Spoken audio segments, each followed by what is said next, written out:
Good morning everyone. চলো দেখো কত সুন্দর পরিবেশ, কার কার ভালো লাগে।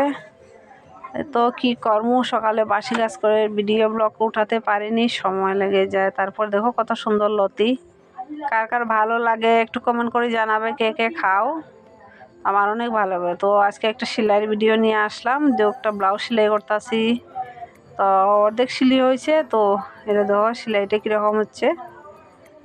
মানে এই যে দেখো, এই যে সেলাই, এই সুতাগুলো কোনো সময় বাইরে তো না, মানে এরকম সিলি দিলে কখনো মানে সুতাগুলো বাইরে বা না, এটা ভিতরে সবসময় থাকবো এরকম সেলাই দিলে। তো এরকম কে কে সেলাই করো একটু কমেন্ট করে জানাই ভাই বন্ধুরা।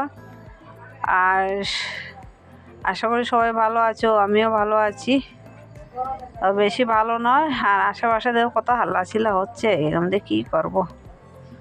তো চলছে। তারপর দেখো এখানে এই যে উল্টাইয়া এই শিলির মাথাটা একদম ভিতরে গেল গিয়া, আর এখন উল্টে এখানে একটা চাপ শিলি দিয়া দিমু।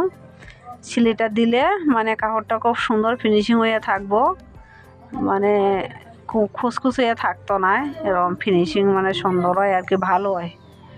আমি যেটা বুঝি আর কি, আমার ভালো লাগে। তো কার কার এরকম ভালো লাগে একটু কমেন্ট করে জানাইবা। সবাই আশা করি ভালোই আছো।